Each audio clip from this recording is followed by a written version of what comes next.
Je ne connais qu'une vérité.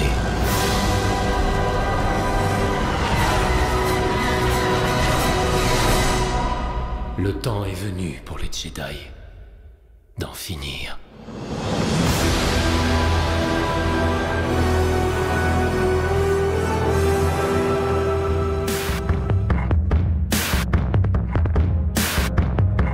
Bonjour à toutes et à tous, donc on se retrouve aujourd'hui pour une nouvelle critique vidéo sur ma chaîne. Avant, je tenais à préciser que dernièrement j'ai pas fait beaucoup de vlogs parce que tout simplement j'ai pas spécialement grand chose à dire sur les films que j'ai vus et je n'avais pas vu beaucoup. Je n'avais vu, entre temps j'en ai vu 2 ou 3, mais il me semblait vraiment pas intéressant à critiquer, donc c'est pour ça que je n'ai pas fait tout simplement. Et donc j'ai décidé de revenir avec certainement la plus grosse sortie du mois, et peut-être même la plus grosse sortie de l'année, on va pas se mentir. Le 8e volet de la saga Star Wars, Les Derniers Jedi, réalisé par Rian Johnson. Donc alors la saga Star Wars, j'ai un regard assez particulier dessus parce que bon, on peut pas dire que je suis un spécialiste hors norme. Maintenant, j'aime bien, c'est une saga que j'aime bien, et la première trilogie, je n'ai plus de grands souvenirs parce que ça commence à dater. Il faudrait que je me les remette un de ces quatre justement. En ce qui concerne la prélogie, la menace fantôme était cool, même s'il y a 2-3 trucs dedans qui étaient moyens à mon goût. L'attaque des clones, j'ai pas aimé. Et la revanche des Sith, j'avais surkiffé. Et donc notre trilogie, on a le 7e volet, donc c'était le réveil de la force. Et il avait été beaucoup décrié concernant, c'était un peu un copier-coller du premier. C'est vrai que je comprends les critiques que le film avait subi. Maintenant, bon, le film était divertissant, mais voilà, c'était pas ouf. Donc pour remettre les choses dans leur contexte, les derniers Jedi, je l'attendais pas spécialement. J'ai regardé qu'une seule bande-annonce, c'était la toute première. J'avais pas été si hypé que ça. Donc j'avais aucune vraie attente dessus. Je l'ai vu et j'ai vu un très bon Star Wars. Peut-être un des meilleurs que j'ai pu voir en salle. Je précise en salle parce que on va me dire autour du Jedi machin bidule. Non, en salle c'est un des meilleurs que j'ai pu voir avec la revanche des Sith, clairement. Donc voilà, c'était très très bon. Ce que je vais faire dans cette vidéo, je vais vous faire une partie sans spoiler et une partie avec spoiler, parce que j'ai retourné le problème 50 fois dans ma tête et c'est impossible de bien parler du film sans spoiler plusieurs actes. Je vais faire un bref résumé de ce que j'ai pensé sans dévoiler quoi que ce soit de l'histoire. Et puis je vous mettrai une petite balise, un petit truc de spoiler pour vous dire d'arrêter la vidéo à ce moment-là et... si vous voulez pas être spoilé, bien entendu. Après, si vous voulez être spoilé, c'est votre problème. Donc voilà. Donc alors, on retrouve tous les héros du réveil de la Force. Donc Rey qui est sur la planète de Luke Skywalker, qui essaie de le ramener et de le convaincre de rejoindre la rébellion. Pendant ce temps-là, Finn, Poe et la reine, la princesse Leia, pardon, tentent toujours d'échapper au Premier Ordre, mené par Kylo Ren et le suprême leader Snoke. Donc tout le film ça se résumait à ça en gros. Il y a une grande partie avec Rey sur la planète de Luke Skywalker qui va tenter de le convaincre, qui va tenter de le ramener du côté de la force, de la rébellion. Et de l'autre côté on va avoir un autre scénario avec Finn, Poe et notre personnage qui s'appelle Rose, qui vont essayer de devoir échapper au Premier Ordre, parce qu'il se trouve justement que le Premier Ordre a un capteur qui leur permet de suivre leur vaisseau en hyper vitesse. Donc ils ne peuvent plus les semer et ils sont à... ça a causé leur perte clairement parce qu'ils sont à portée de tir et ils n'ont plus d'autre solution que d'essayer d'infiltrer le vaisseau du Premier Ordre pour le saboter, pour essayer de s'en sortir. Donc voilà, c'est en gros ce qui se passe dans les derniers Jedi. Il y a beaucoup de réminiscences de l'Empire contre-attaque, surtout au début. Après, sur la globalité du film, j'en ai pas eu tant que ça. Il faut dire que j'ai un souvenir assez vague de l'Empire contre-attaque. Hein. Ça date vraiment. Ça fait un bout de temps que je les ai plus vus et je peux plus vous dire exactement quel plan serait copié-collé. Après, dans sa globalité, le film est vraiment bien. La réalisation est vraiment cool. Rian Johnson, qui avait réalisé Rogue One, a vraiment fait un très très bon taf, notamment en ce qui concerne le développement des personnages. Je reviendrai un peu plus précisément dans la partie spoiler. Il y a quelques trucs qui me chagrinent un petit peu, là aussi, j'en reviendrai en partie spoiler. Les scènes d'action sont toujours aussi bien filmées, c'est vraiment visible à l'écran, c'est bien net. C'est assez spectaculaire. Je vous avoue que la première heure de film est un petit peu longue. Maintenant, ça passe, quoi. C'est pas... Les deux, dans la globalité, le film, je l'ai pas vu passer 2h30, c'est passé comme lettre à la poste, quoi. C'est passé hyper vite, y a pas eu de problème. Pour ce qui est des acteurs, j'avais eu beaucoup de réserves sur Daisy Ridley dans le premier, j'en ai un petit peu moins dans celui-là. Le développement du personnage est mieux, et le personnage est mieux construit, le personnage est plus développé. Son background est révélé, ses origines aussi. Ça, j'en reviens dans la partie spoiler également. Mark Hamill en Luke Skywalker, ça fait du bien de retrouver un Luke un peu différent de ce qu'on avait pu connaître dans les précédents volets. Là, il est vraiment fermé, il est hermétique à tous côtés de la Force, il y croit plus, quoi. C'est vraiment un Luke désabusé et paumé sur son île en plein milieu de la nature. C'est vraiment bien, c'est une autre facette du personnage qui nous permet de mieux le cerner, je trouve. John Boyega en Finn, c'est peut-être le seul personnage que je trouve un peu sous-développé et pas très intéressant. C'est dommage parce que l'acteur, je l'aime bien, je l'avais vu cette année dans Détroit, il était vraiment bon. Je sais pas, c'est même pas l'acteur lui-même, c'est le personnage qui est pas développé, on s'en fout quoi. Moi, je vois Finn, je m'en fous, je vois un gars comme ça qui est là un peu par hasard. Bon. En termes de développement, comparé au premier volet, celui qui est pas mal développé aussi, c'est Poe Dameron, joué par Oscar Isaac. Bon, ça reste un peu une tête brûlée, hein, mais il est mis plus en valeur dans ce film-là que dans le film d'avant. Il est bon, il fait le boulot. Bon, c'est pas ouf quand on connaît le potentiel de l'acteur, mais ça passe bien à l'écran. On retrouve la défunte Carrie Fisher, toujours dans le rôle de la princesse Leia. Bon, ça fait un petit passement au cœur quand même quand on sait ce qu'elle est devenue et ce qu'elle ne sera plus, quoi. C'est une icône du cinéma, c'est vraiment une icône de Star Wars. Et ça fait vraiment chier de se dire qu'on ne la verra sans doute plus je sais même pas comment faire dans le 9ème épisode pour la remettre à l'écran, parce que c'est peut-être un numérique, je sais pas. Et on a pour moi la plus belle évolution de cette saga, de cette deuxième saga entre guillemets Star Wars, c'est Kylo Ren joué par Adam Driver. Dans le premier volet, il était insupportable. C'était vraiment le gamin qui se plaignait tout le temps, qui tapait des caca nerveux pour rien. Il essayait de copier Dark Vador sans forcément y arriver. Et là, il a pris de l'ampleur dans les derniers Jedi. Et il a quelque chose. Il a vraiment quelque chose. Son personnage est hyper cool. C'est le personnage le plus intéressant de cette saga, clairement.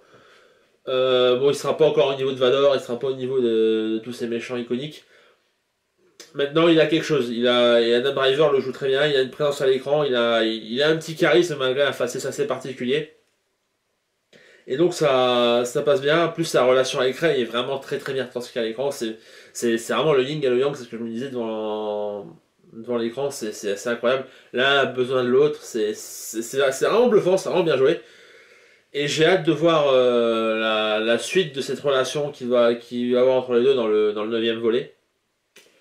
Donc voilà, pour le casting, c'est à peu près tout. Ce que je déplore, c'est que Rian Johnson ne réalisera pas le 9ème volet. C'est J.J. Abrams. Et je doute qu'on ait les mêmes développements de personnages, le même type de réaction. Simplement, on sait que J.J. Abrams, c'est quelqu'un qui mise beaucoup sur l'aspect visuel et l'aspect action de ses films. C'est pas mal, hein, c'est pas mal, bien au contraire, il avait fait avec ses Star Trek, avec Super 8. J.J. Abrams, ouais, c'est vraiment un mec qui est doué pour filmer l'action, pour filmer le spectaculaire. Mais non, c'est peut-être pas ce que Star Wars a besoin. Quoique pour le dernier volet, si veulent vraiment faire un style La Revanche des Sith, pourquoi pas. On va voir, mais je doute que ça fonctionne très bien quand on a vu l'accueil qui a été réservé au premier, enfin au réveil de la Force. Donc voilà, j'ai un peu peur à ce niveau-là. Maintenant, je suis content d'avoir vu le retour du Jedi. Je vais pas m'attarder plus sur la partie sans spoiler parce que j'ai pas grand-chose d'autre à dire. Donc voilà, pour ceux que ça intéresse, je vais maintenant aborder la partie spoiler. Donc si vous n'avez pas vu le film et que vous ne voulez pas vous faire spoiler comme pas possible, je vous conseille d'arrêter là. Je vous remercie d'avoir suivi cette vidéo, je vous retrouve plus tard pour une nouvelle critique. Maintenant la partie spoiler du film. Donc on apprend pas mal de choses dans ces derniers Jedi. Il y a quelques trucs qui m'ont un peu chagriné et qui m'ont un peu surpris. Je vais commencer d'abord par le retour de Yoda.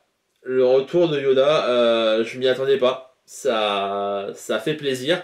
C'est pas juste un caméo à la con pour dire de faire plaisir aux fans. Non, non, il a une utilité dans l'histoire, il a une utilité par rapport à Luke. Et donc, c'est vraiment plaisir de le. Même si apparemment il y aurait eu quelques soucis au niveau de son phrasé. Apparemment, il aurait été. C'est ce qu'on m'a dit, il a un phrasé un peu trop normal pour être Yoda. Personnellement, j'ai pas fait gaffe devant le film. Après, c'est peut-être un problème de traduction. C'est ce qui est possible, hein. J'ai pas vu le film en VO, donc je peux pas vous dire à ce niveau-là. Mais ça m'a fait plaisir de le revoir.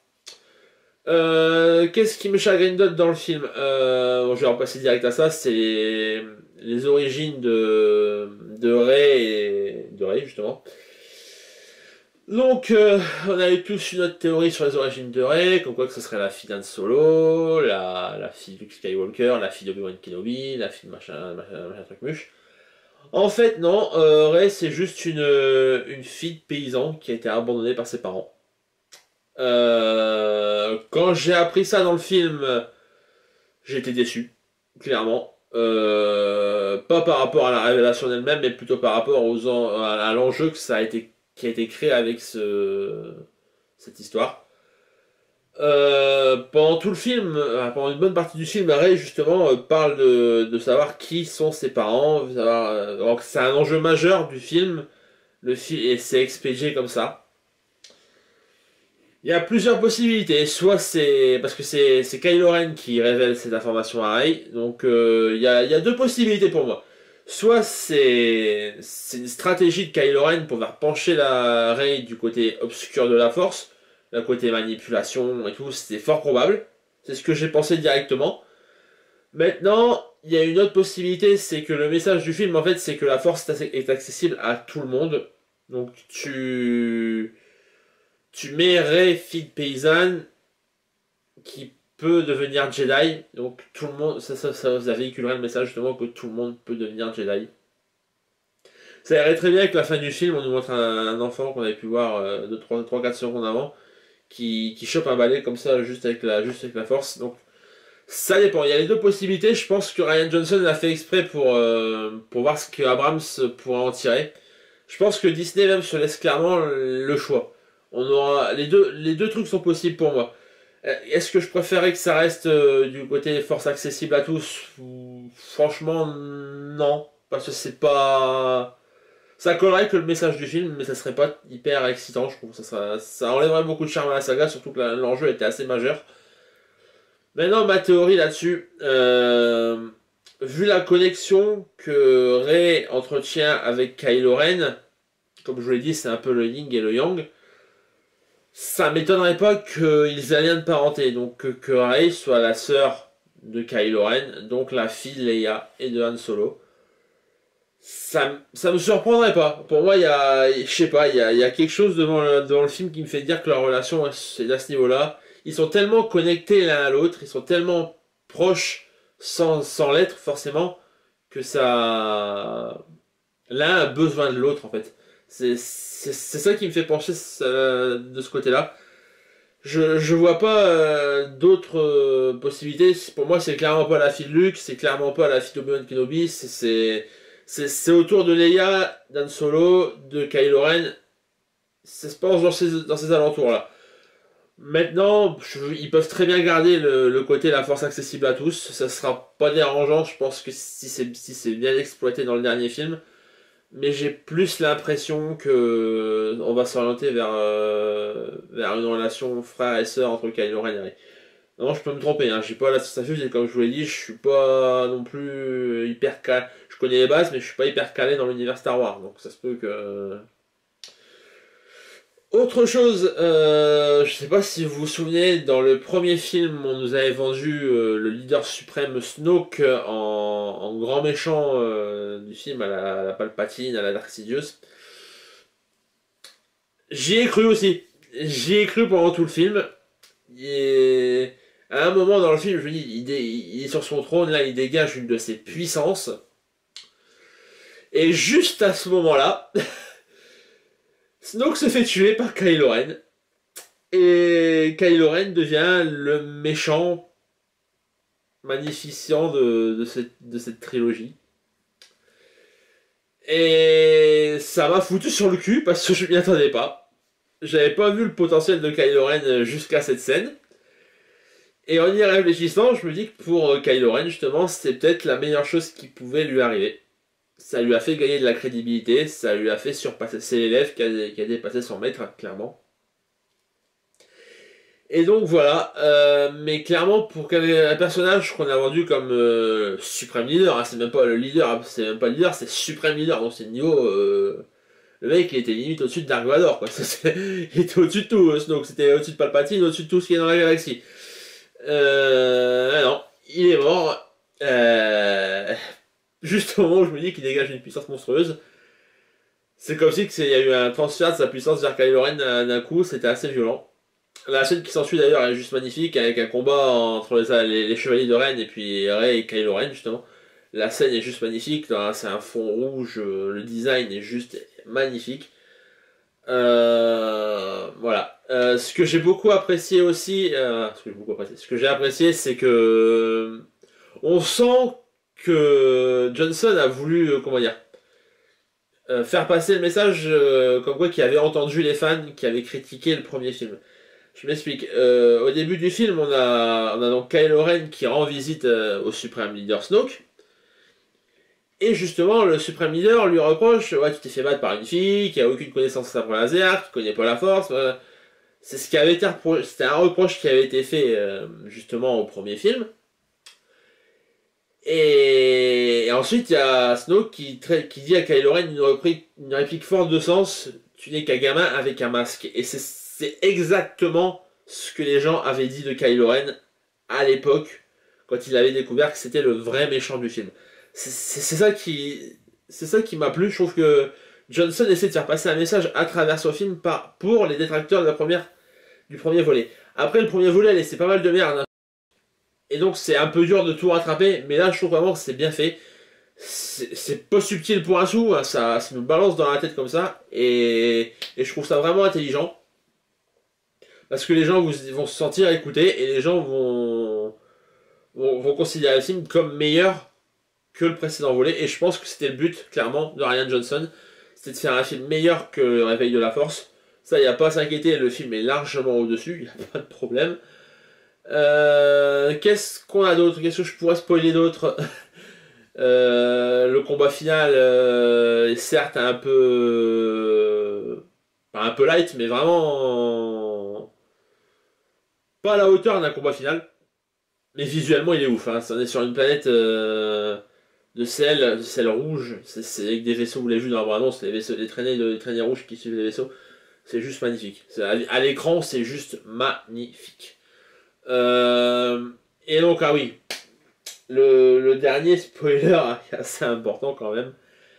Donc, je vous l'ai dit, Star Wars, le retour les derniers Jedi, pardon, a connu beaucoup de morts. Snoke. On a Leia qui est pas passé loin à un moment. Bon, le passage un peu what the fuck, elle se sert de la force pour respirer dans l'espace. Ouais, pourquoi pas. Ça peut le faire. C'est particulier, mais pourquoi pas. Et donc, il décide de tuer Luke Skywalker. Après Han Solo, c'est donc Luke qui disparaît. Au sens propre et littéral du terme, à sa mort, c'est juste une disparition. Il a la mort la plus osée de l'histoire des Star Wars. Quand on voit ce qu'il a fait, ça s'explique, c'est compréhensible. Maintenant, je trouve que sa mort est vite expédiée. On voit Luke sur son rocher en tailleur, il disparaît. Il est effacé, c'est fini. C'est un peu trop vite expédié. Après, je sais très bien qu'il reviendra dans le prochain film en tant que Vision, en tant que fantôme, en tout ce que vous voulez. Mais c'est dommage. C'est dommage qu'ils n'ont pas pu s'exploiter ce film-là sur la fin. Bien que le film soit déjà assez long, hein, je pense que 2h35 sur un Star Wars, c'est pas mal. C'est pas mal du tout d'ailleurs. Donc voilà, donc Han Solo, Luke, faut s'attendre à ce que Leia meure dans le prochain, hein, clairement. Ils veulent vraiment faire le passage à la nouvelle génération, hein, ça se voit, hein. Ils essaient de retranscrire le plus qu'ils peuvent. Kylo Ren, ils essayent de transformer un nouveau Dark Vador. Bon, je suis pas sûr que c'est le même impact, je suis pas sûr qu'il laisse la même trace dans l'histoire, même si j'aime beaucoup le développement de ce personnage dans ce film-là. Ils essaient de faire passer Rey pour la nouvelle Skywalker, ça va être compliqué aussi parce que là-bas, il lui manque quelque chose. Là, il lui manque quelque chose. C'est mieux que dans le premier, elle cherche moins sa place, alors que justement dans le film, elle est censée la chercher plus. Mais je sais pas, il manque. Ça manque de peps un peu le personnage de Rey, et ça me chagrine un petit peu parce que c'est censé être le personnage central de l'histoire. Et quand on a un méchant qui envoie du lourd comme Kylo Ren, je suis pas persuadé que ça colle à fond. Donc voilà. Je vois rien d'autre à dire. Non, voilà, ça se tient, ça se regarde. Ça plaira pas à tout le monde, c'est sûr. C'est sûr que ça va diviser, c'est certain. Mais de ce que j'ai pu voir, la plupart des critiques sont quand même plutôt positifs. Quelque chose de plus sombre, de plus centré sur les personnages. Des meilleurs enjeux aussi. Je vous dis, Johnson a essayé de rattraper la merde qu'avait fait le réveil de la force. Il a bien réussi, il a bien rattrapé le coup. Maintenant voilà, j'ai très peur parce que J.J. Abrams va reprendre le projet. Je sais pas où ça va nous mener. On va voir la confrontation Kylo Ren, ouais, c'est obligé, c'est écrit. Dans le film, vous allez le voir. Hein. La connexion qui est entre eux, ils ne peuvent pas ne pas s'affronter à un moment. C'est impossible. Donc voilà, je vais en terminer là-dessus. Je pense que j'ai tout dit. Donc n'hésitez pas à lâcher un pouce bleu si vous avez aimé cette vidéo. N'hésitez pas à la partager aussi, moi ça me ferait extrêmement plaisir. On peut débattre du film dans les commentaires, on peut débattre de tout dans les commentaires, c'est fait pour ça, je réponds toujours, en principe à ce qu'on me met. Donc voilà, si vous avez des suggestions, des conseils, tout ce qui peut me faire avancer sur YouTube, je prends. Y a pas... Je suis conscient qu'il me reste pas mal de boulot à faire, il faut que je m'y remette, je vais essayer d'améliorer les qualités du montage aussi pour cette fin d'année, du moins pour janvier, je vais essayer d'améliorer ça. Je sais qu'il y a encore quelques lacunes à ce niveau-là, mais ça a progressé, ne vous en faites pas. Donc voilà, moi je vous retrouve, je ne sais pas trop quand, sans doute la semaine prochaine, et je vous dis à bientôt pour une nouvelle vidéo sur le cinéma. Salut!